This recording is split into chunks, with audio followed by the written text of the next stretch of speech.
We're already dealing with higher food prices. Well, now the American Farm Bureau has put out a new survey saying 60% of U.S. farmland is facing a severe drought.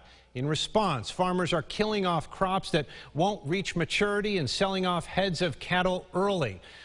For what this means for the supply chain, inflation, and your pocketbook, Christian Garzone spoke with experts and a local farmer. Adam, that 60% of farmland is about 40% of farmers now making those tough decisions. That's up about 24% from last year, and it could cost U.S. consumers even more.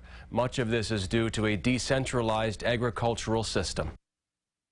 A new AFBF survey says over 60% of the American West, Southwest, and Central Plains have been categorized as severe drought.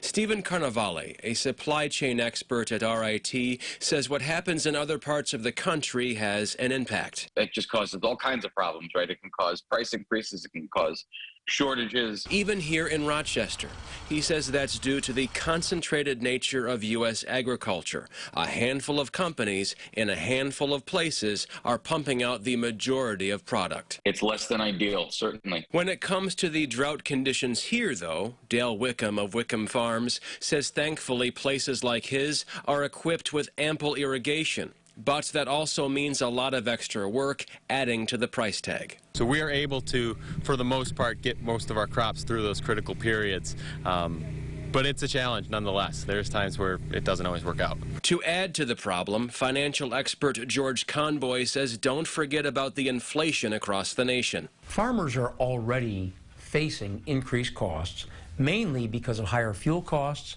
and higher labor costs.